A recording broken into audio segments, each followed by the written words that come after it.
Hey folks, JR back for another episode of Echoes of Shannon Street Case File. This is going to be episode 10, Who's on First. We're going to listen to a little clip from the documentary Shannon Street Echoes Under a Blood Red Moon, and then we'll get into the statements. We've got an officer statement, a lieutenant's statement, and a captain's statement. I remember looking at Bobby Hester that night, that evening, and he was leaning against the wall with his arms folded and his foot up against the wall and his head down with a little smirk smile that he had. And he was quiet. And everybody else is loud, boisterous, as guys usually are before roll call. And everybody thought I was really quiet. And I looked at him and kind of turned my head to the side and he kind of grinned. And I remember thinking, I could relate to this guy. That's the last time I ever saw him. All right, folks, before we get into the statements, I wanted to mention something. I keep forgetting to say something about it, but a lot of these statements, or almost all of them, you see that they have the officer's home address and phone number in the statement. Sometimes they've got it up in the top in the header, and then they've got it down in the body of the statement, and I never did that.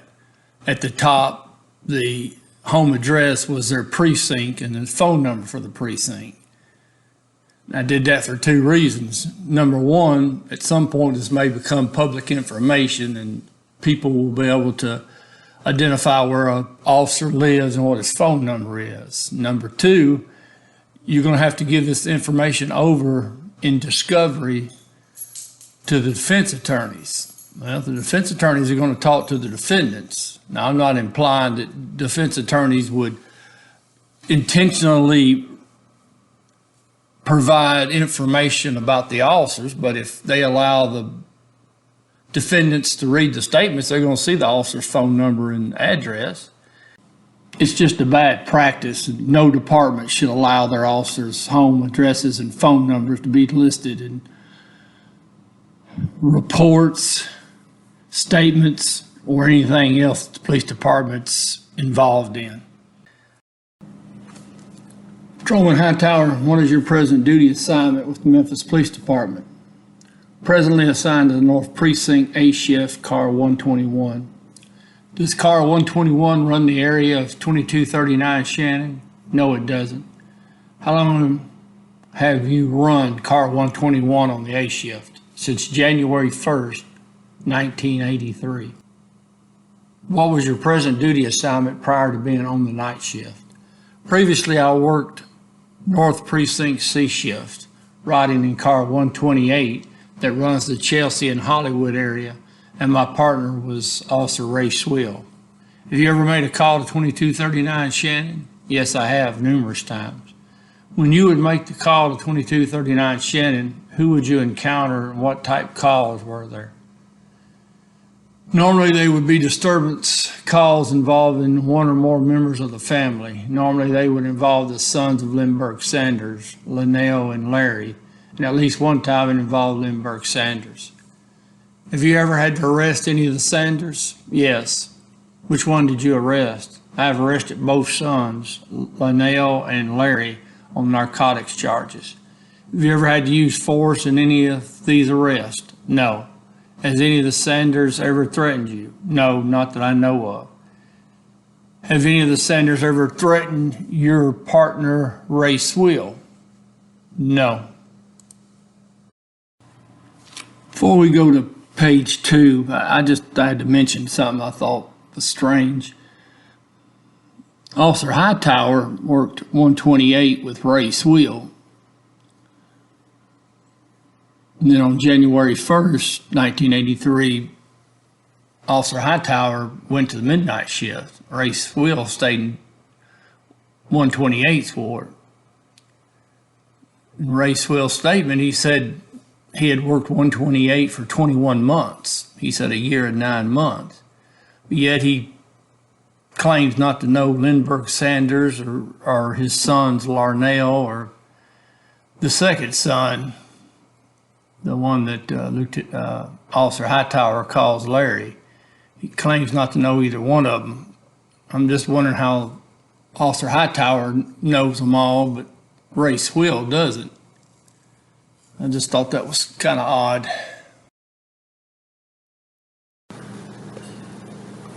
On the top of page 2, they asked him a question regarding who is normally involved in these disturbances at the house.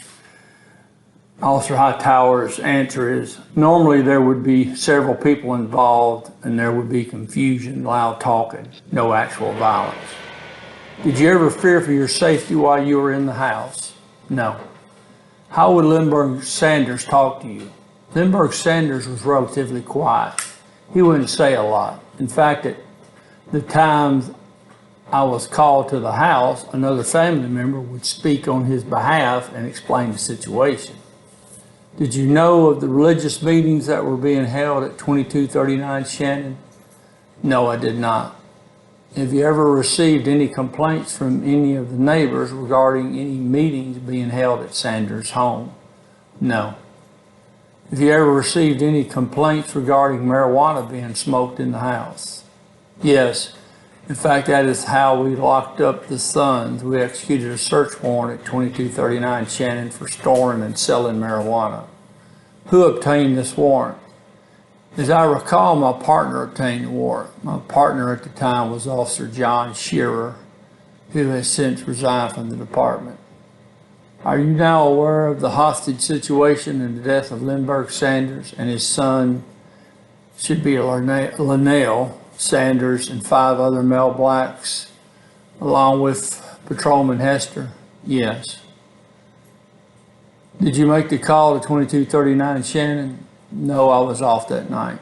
Besides Lindbergh Sanders and Linnell Sanders, there was a Cassell Harris killed inside the house. Do you know this male black? I have seen him before, but I don't know him very well. To my knowledge, I have not arrested him. Do you know a David Jordan who was killed inside the house? Yes. How do you know David Jordan? I know David Jordan mainly through having made calls to his family's home. Do you know a Michael Coleman that was killed in the house? No. Do you know an Earl Thomas that was killed inside the house? No. Do you know Andrew Houston, also known as Juju, that was killed inside the house? Yes. How do you know this male black? I know him from the neighborhood, routine patrol in the neighborhood. The male blacks that you have stated that you knew that were killed inside the house, has any of them ever threatened you in any way? To my knowledge, they have never directly threatened me. How long did you ride in the area of Shannon Street? For approximately 5 years. During the time you rode out there, have you ever received any information from anyone that the people mentioned in this statement would want to harm you? No. Lieutenant, state your name for the record. J.J. Rogers. How long have you been employed by the Memphis Police Department? A little over 16 years. What is your present assignment and car number? Squad Commander, North Precinct, C Shift, car 106. Lieutenant Rogers, you aware that this statement is being taped? Yes, I am. Lieutenant Rogers, on Tuesday, January 11, 1983, did you have the occasion to respond to a call at 2239 Shannon? Yes, I did. Lieutenant Rogers, I will ask you to state in your own words in detail everything that you observed, heard, and what actions you took after you arrived at 2239 Shannon. At approximately 9 p.m., I heard 128 calling for assistance, and I immediately proceeded to the address at 2239. Upon arriving on the scene, there were several squad cars already there and everybody running around, so I took position on the direct east side of the residence with Patrolman Colston. While there, we could hear noises from inside the house for males yelling. I recognized one of the voices as being Patrolman Hester.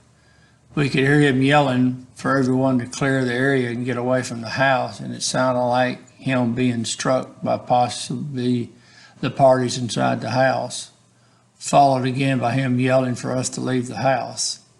We just maintained our position until the TAC unit arrived, at which time we did clear the area.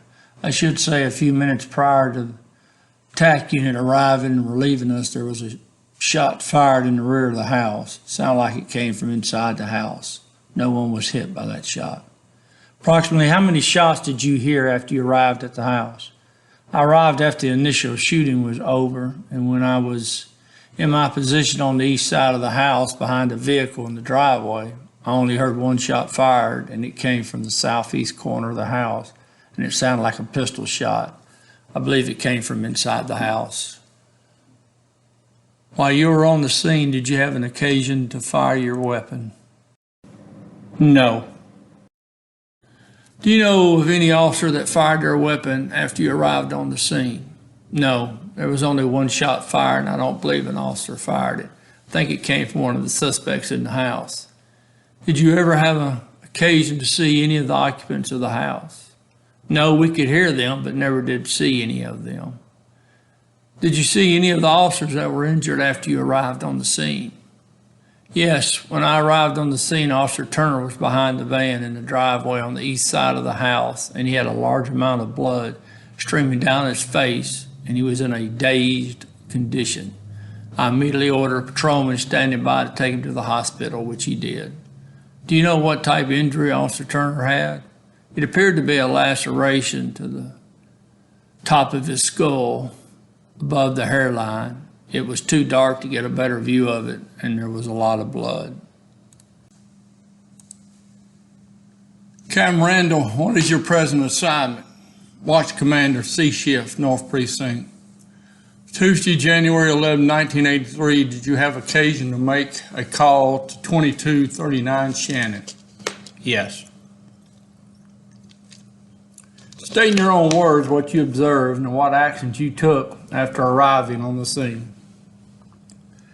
As I approached the scene west on Hurd at Boxwood, I observed gun flashes from approximately 3 doors from my position. I exited the car and went to a black van which was parked in the driveway next door to the above given address.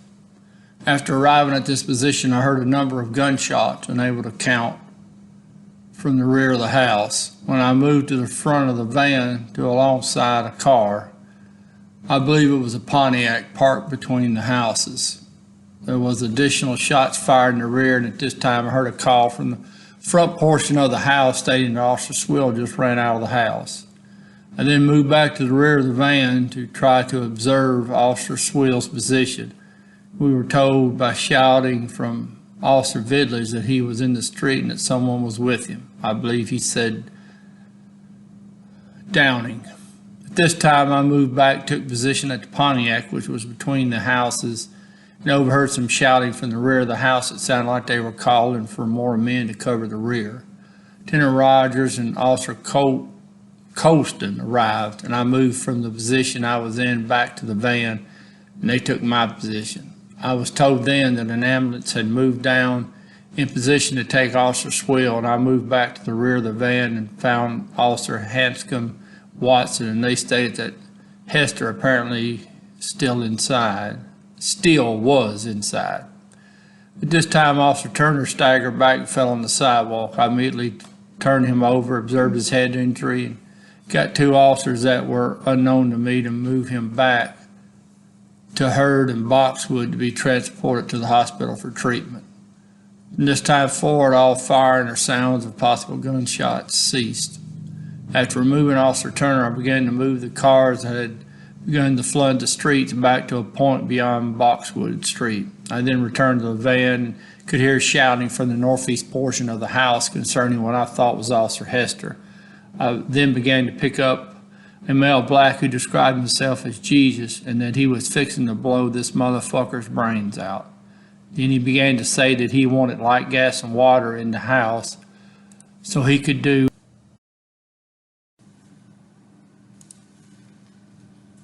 Officer Colston and Officer Woods, who had moved in position at the van, began to call back to this male black in response to his hysterical request. Most of these requests were in regards to shooting Officer Hester. At this time, I don't know what happened to the rest of that sentence. Okay, he moved down here a little bit. At this time, Officer Hester began to call out, asking for no one to shoot. He continued to state, cease fire, don't fire in the house. I don't know who's transcribing these statements, but Lord, they need to learn how to spell. All right, there was a number of exchanges as far as verbal shouting between Lieutenant Rogers, who was in position to talk to him at the window, and the male black. At this point, it was apparent that he was attempting to use Officer Hester's radio.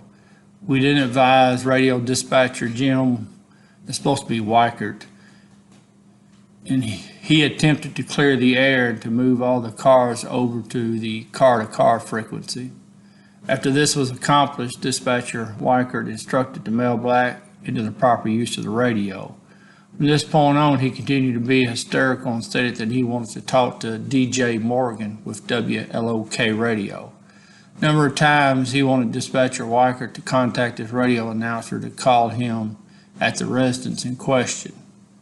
Then he changed his request and advised Officer Weichert that he wanted him on the radio and the telephone conversation to be on the radio because this is when he was going to blow this motherfucker's brains out, referring to the police officer. He continued this request, and because of his inability to use the radio properly, most of the shouting and the answering of his questions or requests were picked up by Lieutenant Rogers and Officer Woods. I advised Lieutenant Rogers and Officer Colston to keep the male black talking in an attempt to prevent him from doing any further harm to Officer Hester. Apparently there was others in the room because we could hear what sounded like blows to the officer. From this point, for approximately 5 minutes, there was not any sounds coming from the house. Then suddenly a male black who had been shouting before started calling out to whoever was outside that he was in charge and that his name was Jesus. If we wanted to talk to him, why don't we try to come inside? And we could see him blow the officer's brains out. During this time, we continued to hear the officer being struck, or what sounded like the officer being struck. And at the same time, the officer, who we could recognize as Bob Hester, saying, don't shoot in the house anymore. The male black who had stated that he was Jesus then began to use the radio again, talking to dispatcher Weichert, wanting the DJ named Morgan at WLOK to get on the radio, call him by phone so he could have conversation with him before he killed the officer. He continually repeated that while he was on the radio with Morgan, he was going to blow the officer's brains out. Dispatcher Weichert continued an attempt to negotiate away from this request, but the male black would only overshout him on the radio. This went on.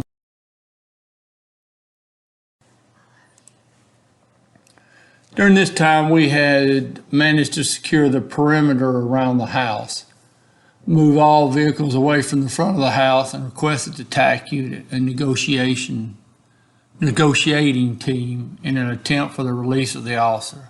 I was then notified by Lieutenant R.B. Summers that the rear of the house had been secured and Officer Russ Aiken had been inside the house, exchanged shots with parties inside the house, and had safely exited the house and was covering the rear door along with his partner, Officer Canada. All officers were then notified over the air to hold their positions and that they would be removed when TAC unit personnel arrived on the scene and could safely do so. Did Officer Hester ever holler out anything else other than that you have stated that you heard in the statement? At this time, that's all we heard. He continually shouted not to fire into the house. This is the only thing we heard from Officer Hester. It appeared or sounded as if he was in the room on the northeast corner of the house. The subject that was hollering for the disc jockey Morgan wanted to be on WLOK AM radio station live, so all the people listening to this station could hear him kill police officer over the air. Yes, this was how we interpreted his request. He emphasized this not only on 2 or 3 occasions, but continually requested this. And I apologize for that previous question. I think I made that into an answer rather than the question. All right, let's continue. Later on during the night, after the TAC unit had relieved your men, did you hear any other sounds coming from the house, especially Officer Hester? Yes, I did. It was somewhere around 3:30 a.m., 11283. In fact, I had Patrolman Russ Aiken with the TAC unit giving them a description of the area in the house that he had been in, who or how many he had been involved with during this portion of the firefight. I could hear what sounded like groanings. They were not very loud, but the house being very close together, it's not hard to pick up the sound. When I say groaning, it was obvious that whoever was groaning, mumbling, it was more or less a aggravated type situation. I then moved out on the front porch of the house that I was in, which was on the east side of the house in question. I listened very closely, and I did recognize the groaning as to be that of Officer Bob Hester. They didn't last long, but I did hear him say, "Don't do that. Why don't you leave me alone?" in reference to whatever or whoever was agitating him. I then went back inside the house and asked if anyone had heard what sounded like Bob Hester's voice, and no one had seemed to overheard it. Then some 20 minutes could have passed as I was listening to the TAC officers set up an entry plan. I heard a scream. At this time, everyone in the house stated they heard the same I heard. I moved then back to the front portion of the house, and this time it was very distinct, precise. It was Officer Hester, and he was calling for help, and you could hear blows being delivered to him. I then went to the TAC unit CP and advised completion of the answer. He said he went back to the command post, and he told, now beginning on page 4 here, he told Captain Music, and he and myself were en route to the command post in the school when we were approached by Chief Williams, and at this time related to him what had occurred. Now, Chief Williams is, if I'm not mistaken, the chief over special operations, which means the TAC unit negotiators are his. While standing in the street at Boxwood and Hurd, we then overheard what sounded like another scream. Chief Williams moved then to the area on the front porch where I had heard the screams before, and at this time another series of blows were delivered to Officer Hester. This information was then made known to Director Holt and his staff. During this entire ordeal, did you ever fire your pistol or any other weapon? No. Anything else you'd like to add to this statement at this time? No. Okay, got an overview. This is showing the position of all the officers that we took statements from, their location when they started responding to 2239 Shannon. I just thought you'd like to see something like that. I would. I thought it was pretty cool. See where everybody was at, where they were coming from when all this got cranked up. And I guess this is probably we're probably getting to the end here on this episode. And I want y'all to know it's really hard reading some of this stuff. It really, really makes you angry to read some of this, and anger directed at the suspects who can show such cruelty over hours, and then also anger at the police department for allowing it to happen. But we'll get to that down the road, and we'll talk about why a hostage was allowed to be tortured to death for 6 to 8 hours and no one did anything. All right, okay. Well, let's see, we've got 2 more officer statements to take, I believe, that we'll go over. And then we will go into the negotiation part, and we'll wade through that. Now, probably we may actually do the radio transmissions when the dispatcher Weichert's talking to Sanders. We'll go from that, and then we'll go right into the negotiations when the negotiators get there. And there's a lot of material to cover.